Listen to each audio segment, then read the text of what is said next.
A very warm welcome in the class of number theory. Today our topic is divisibility theorem. Myself Rupam Bhattacharjee, Assistant Professor, Department of Mathematics, JIS College of Engineering. You are seeing some numbers are randomly appearing over here and there are some movements. It is hidden in such a way so that you can get some clue, not the answer crystal clearly, what the topic today we are going to learn. And the prerequisites for today's topic is the sets.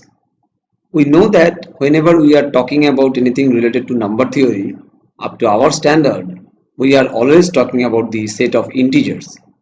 But parallelly, we need to know the other ideas about the sets and its properties. Next, the basic operations. I know that it is known to you. Still, we need the idea of operations like addition, subtraction, multiplication, division for this particular class. And finally, we need the basic idea of number systems. That means what are the things we are having in the very first class and as well as in the consecutive classes. So proceeding further, for today's topic we get what is the meaning of divisibility. So it is a very basic thing, and from the very basic classes of mathematics we all are very much comfortable with this idea.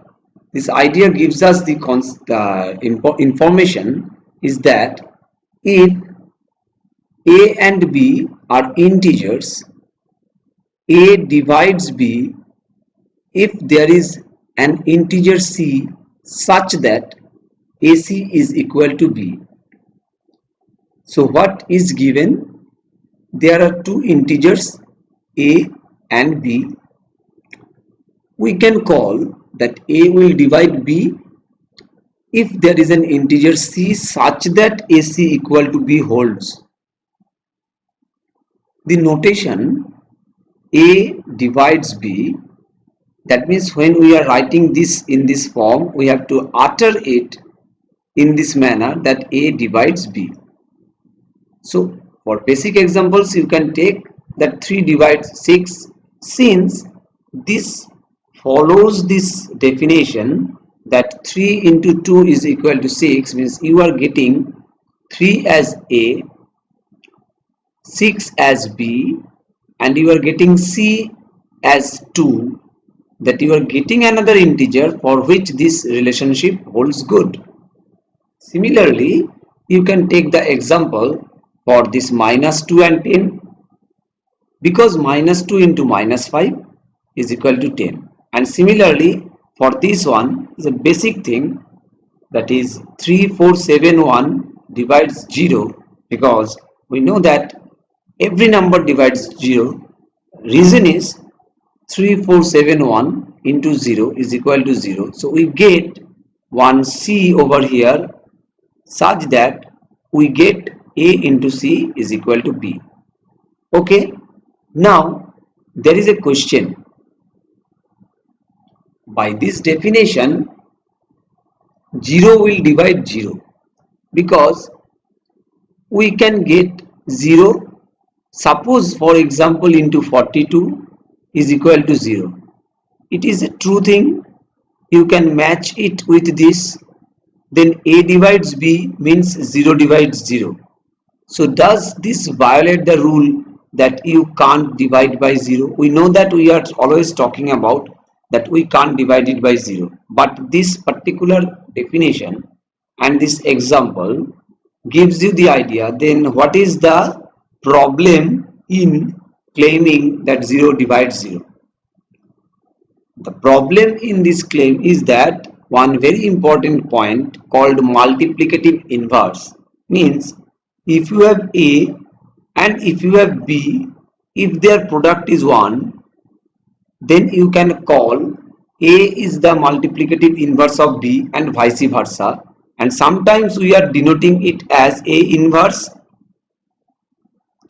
is equal to, if you put A inverse over here, then A inverse will be 1, so A inverse is equal to B, or you can talk about that, no, you can take it as B inverse is equal to A. So look at this, these two things together with will not match with this, and it will give you a contradiction.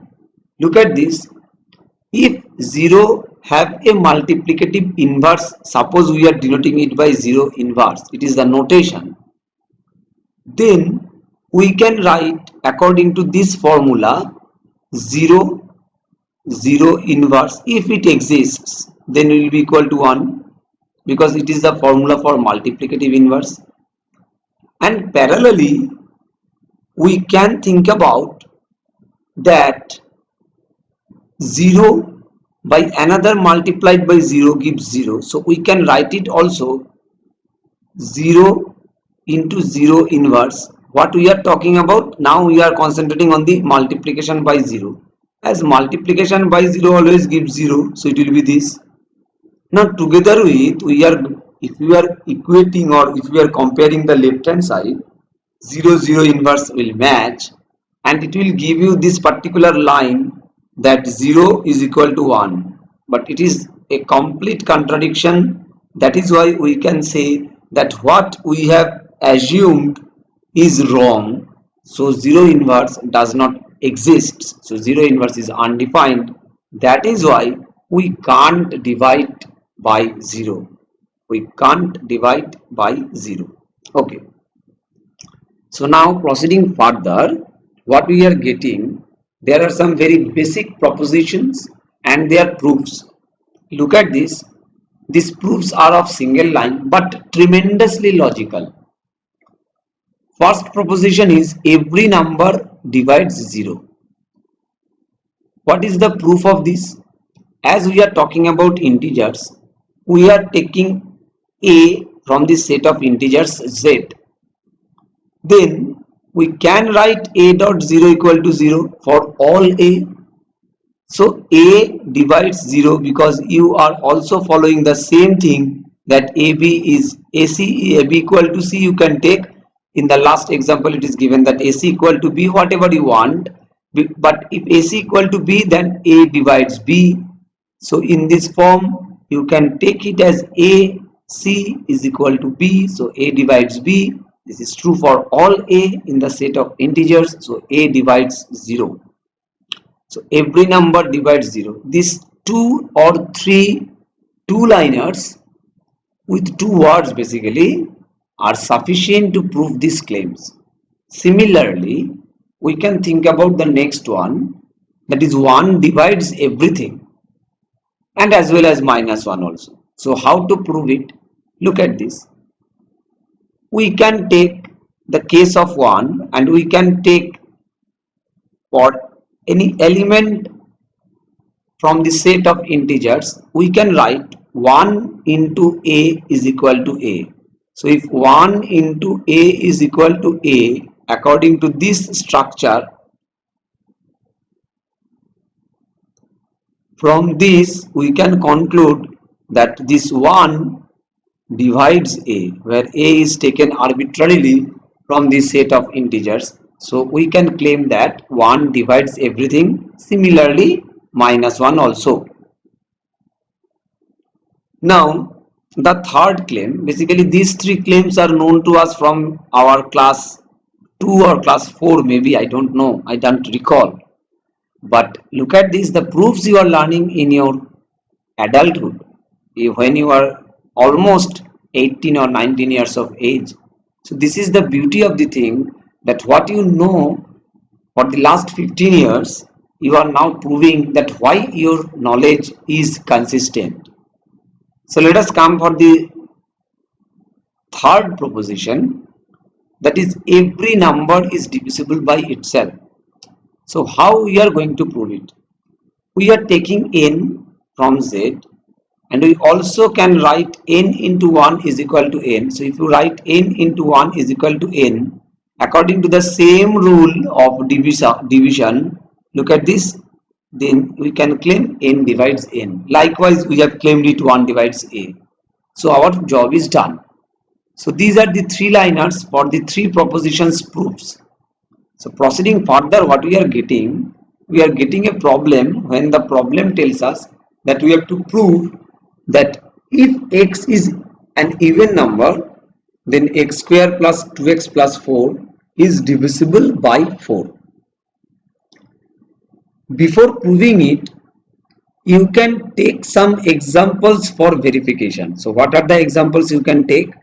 If you take x equal to 2, then it will be 4 plus 4 plus 4. It is 12 and it is divisible by 4. Now you can take x equal to 6, because you have to take even numbers. Then it will be 36 plus 12 plus 4. And look at this, it is also divisible by 4 because it is 52. In this way, you can test for some other even numbers and you will get it is satisfied. But you know, in mathematics, if you have to claim something, you have to prove for all. So the examples are not sufficient to claim this. We have to prove for all. That means general proof is required. Now x is even. What does it mean? It means that 2 divides x. Clear? It is the meaning of x is even. Now, if we are talking about x square, 2x and 4, so if x is even, we can write it x is equal to 2m. Think about the basic definition. If 2 divides x, if a divides b, then b can be written as AC. So here x can be written as 2m, where m is from the set of integers. Then x square will be 4m square,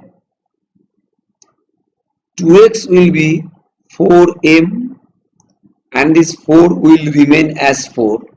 So if we take x square plus 2x plus 4, then we will get it by this substitution, 4m square plus 4m plus 4, and we can write it as 4 then m square plus m plus 1, where whatever the value of m it will take from the set of integers, the whole thing is obviously divisible by 4.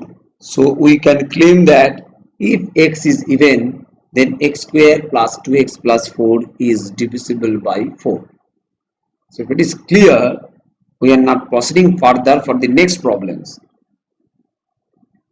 Look at this. Again, we are going to state some propositions, and these propositions are also very much obvious, but the proofs are also important. We are taking a, b, c and d 4 numbers from the set of integers z.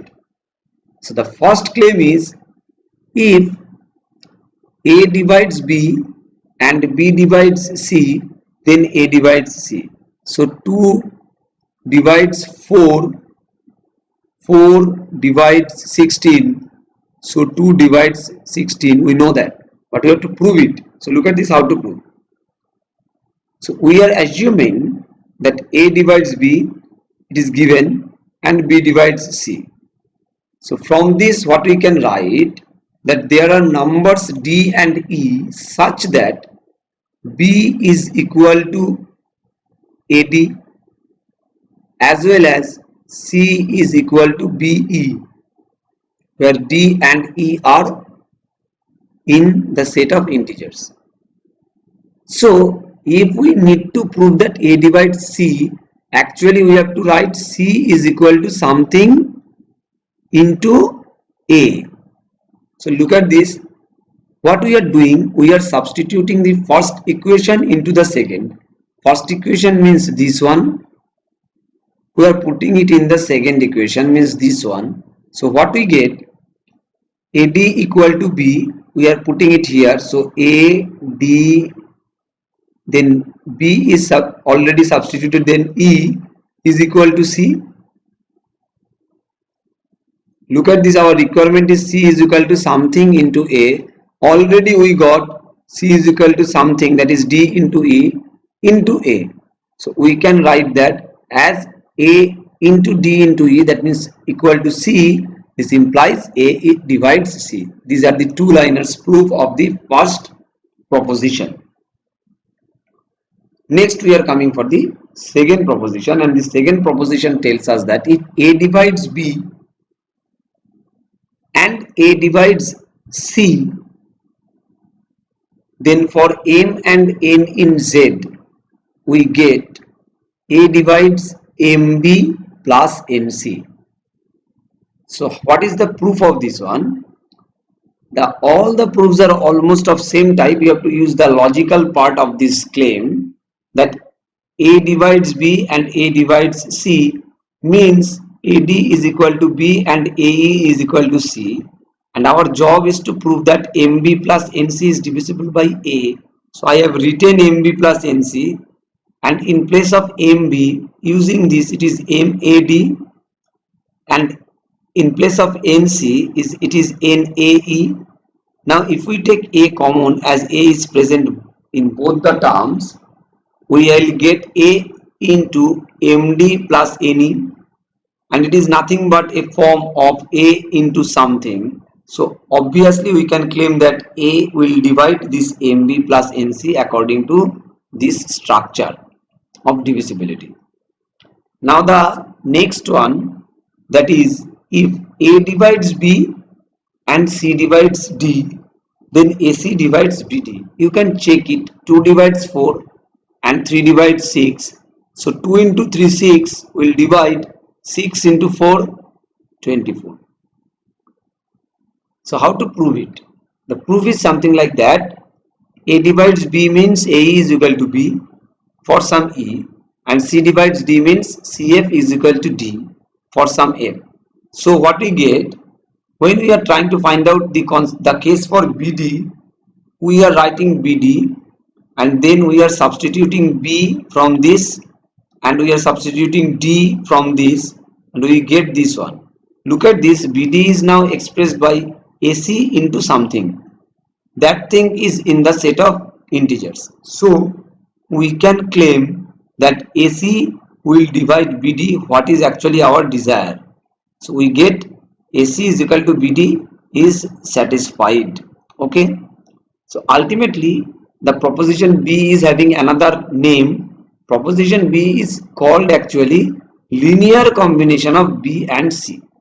It is nothing but the linear combination of B and C. Now the division algorithm, it is another part of this particular topic which is having huge application. So what is told, please concentrate on the all informations which is supporting this particular algorithm. We have to take A and B integers where this is the condition, B greater than 0. Clear? If all these holds good, then we can say that there are unique integers, not the integers, there are unique integers Q and R such that A is equal to B Q plus R. You know this information from your childhood, but these are the supporting strong points what you have to mention and keep it in your mind, where there is a restriction on R, that R is greater than equal to 0 and less than B. That means when you are dividing A by B, then Q is the quotient, R is the remainder, and B is the divisor, and A is the dividend. And this condition holds true for all these cases for integers, and along with this Q and R are unique. That means for a single set of A and B, you will not get more than one R for a particular quotient. So this is the first thing, and second thing is that Q is equal to, this is actually called box function, box of A by B. So these two informations are very important for division algorithm. Now just I want to show you, or rather I want to take you into the class of 1 or maybe less than that, where you have started learning the divisions, and I am trying to divide 5 by 2. So we have to write 2 here, it is 4, then you have to subtract, we will get 1. So I can write 5 is equal to 2 into 2 plus 1. Look at this. This is my A, this is my B, this is my Q, this is my R, and here R has to be, and we get it that R is 1 for this calculation. So here it is very much true that if you are dividing something by B, then the possible cases of remainders are 0, 1, 2 up to B minus 1. So if you divide something by 5, what are the remainders you are going to get? It will be 0, 1, 2, 3, 4, but not more than this. Clear? Now I am bringing you to another division problem, that is, if we want to divide minus 5 by 2. So if you write 2 here and if you have 4 here and you are writing minus sign over here, you will get minus 9. You can write minus 5 is equal to 2 into 2 plus of minus 9. It is a correct relationship, but look at this. Here R is greater than equal to 0 is not satisfied. So this is not the proper way to divide this. Similarly, if you think about to divide it by taking minus 2 here, so it will be minus 4 and then it will be plus sign and it will be minus 1. You can write minus 5 is equal to 2 into minus 2 plus of minus 1, but again R greater than 0 is not satisfied for this, and this is not also going to be the correct expression. So look at this. Now you are thinking that this is a very basic division and what trouble we are now in. But stick to the basics of your childhood days. Whenever you are dividing, you need to have something here which is less than this but very close to this. So if you write here minus 3, then it is minus 6.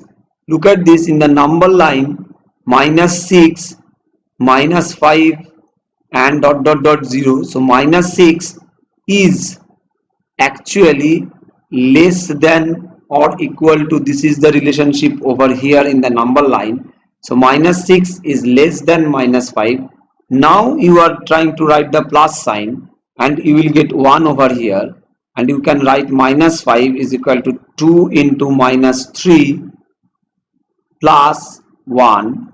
Look at this, equation or this equality sign holds good, as well as you get R greater than equal to 0 is also satisfied. You are dividing it by B, which is a positive number, B greater than 0, and so on. So this is very important to understand. Now proceeding further, we are getting a problem that we have to show that A is an odd integer. If the thing is an odd integer, then what is our claim? A square has the form of 8k plus 1 for some k belongs to z. So k belongs to z, the set of integers. A is an odd number, that means A will not be divisible by 2. So A can't be written as in the form of 2q, and we have to show that A square will be having the form 8k plus 1. So let us check how to show it. So if we write A is an odd number, then when we are going to divide it by 2, that means checking the odd concept, we will see that a is equal to 2q plus 0 and a is equal to 2q plus 1, because we are checking whether it is odd or even. So division by 2 is required. This will not happen as it is odd. This will always happen that a will be represented in terms of 2q plus 1. So in this case only a is odd.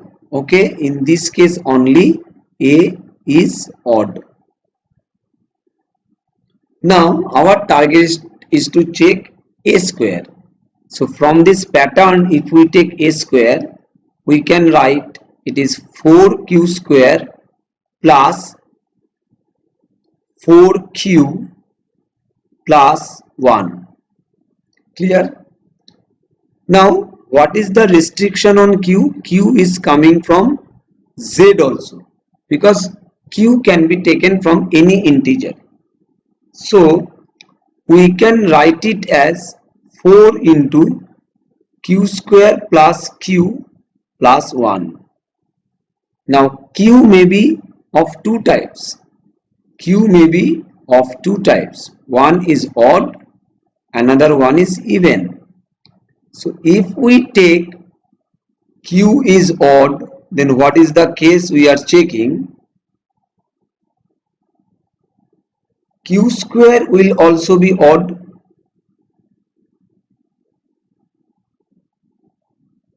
You can take any odd number, you can square it, you will get that number is another odd. But if you add them, then it will be even. So q square plus q is even. Even means it is of the form 2p. So I can write a square is equal to 4 into 2p plus 1, that is 8p plus 1, which is the same of our claim that it will be of the form 8k plus 1, where k belongs to z. We see that here p belongs to z. But for the next case, if q is even, then obviously q square will be also even. So these two after addition will give even number. So if after getting this part we are getting it even, then this problem now comes into this part, and the final conclusion for a square will be for this even case also 8k plus 1 form. So in both the cases we are getting that if a is an odd integer, then a square has the form 8k plus 1. It is proved. Now we are going to prove another problem, that if n is in z, means set of integers, then n square does not leave a remainder of 2 or 3 when it is divided by 5. So what are the conditions given? First of all, n is in z, then we are taking n square, then we are dividing it by 5, and we know that if we divide something by 5, the concept of remainders are starting from 0, 1, 2, 3, 4. The claim is here, if we take n square and divide it by 5, there will be no remainder of 2 or 3. How to prove? So let us start the problem by its general process. So if I divide n by 5, then it can be written as 5q plus 0, means divisible by 5. Then if we are dividing something by 5 and we are getting remainder as 1, then it will be of 5q plus 1. Similarly 5q plus 2, 5q plus 3 and 5q plus 4. These are the 5 cases. if I divide any number by 5. After that there will be no more options. All the numbers will be in these categories, any one of these categories. Check, 5 will be here, 6 will be here, 7 will be here, 8 will be here, 9 will be here, again 10 will be here, 11, 12, 13, 14. In this way you will get a particular loop formation for all integers. Now our target is to check n square. So for the first case it is 5q whole square, so it is 25q square, and if I divide, actually I can write it as 5 into 5q square, means it is divisible by 5, means it is nothing but 5 into something plus 0, means remainder 0. Next, if I take the next option 5q plus 1, then it will be 5q plus 1 whole square. That means 25q square plus 10q plus 1. We can write it as 5 into 5q square plus 2q plus 1, means here the remainder is 1. Now n square is 5q plus 1, 5q plus 2 whole square, that is 25q square plus 20q plus 4. So I can write it as 5 into 5q square plus 4q plus 4, which gives the remainder is equal to 4. So look at this, already we got 3 various remainders 0, 1 and 4. We have 2 options left, we have 2 available remainders. Let us check whether we are going to get any remainder with 2 or 3. So the next verification is 5q plus 3 whole square, so it will be 25q square plus 30q plus 9. So we can write it as 5q square plus 6q plus 1 plus 4. 5 into 1, 5 plus 4 is equal to 9. So now we are having it is of the form 5m plus 4, so remainder is again 4. We are not yet getting remainder 2 and 3, and we have only one options left, that is 5q plus 4 whole square. So it is nothing but 25q square, 40q plus 16. We can write it as 5q square plus 8q plus 3 into 5 15 plus 1, that means remainder is 1. So in all the cases, all possible cases, we have experienced that the remainders are keeping themselves in the set of 0, 1 and 4. There is no question of having any remainder of 2 and 3. So how beautiful the problems are, what we can prove by divisibility.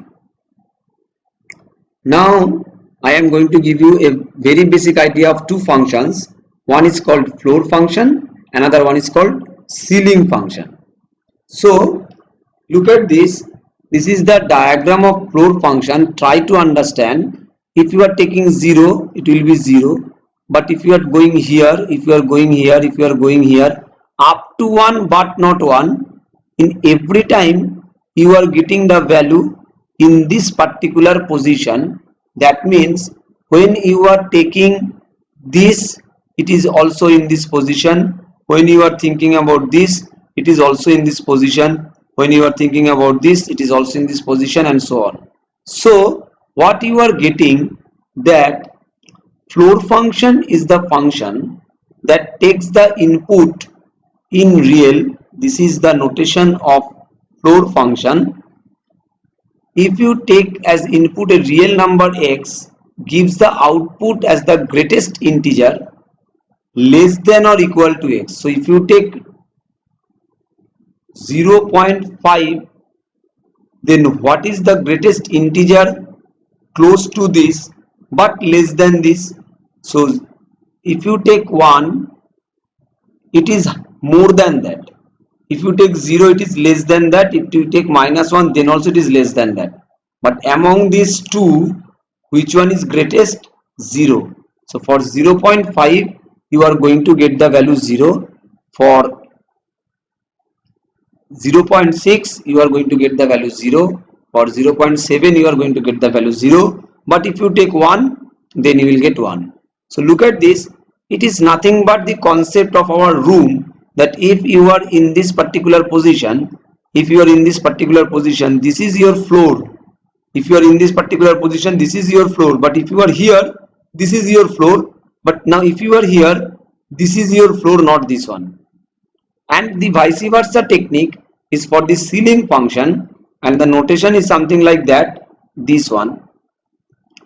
And this indicates the definition as the ceiling function maps x to the least integer greater than or equal to x. Means if you take 1.1, then 1 is less, 2 is greater, 3 is greater, but among these two we have to take the least of them, so the answer will be 2.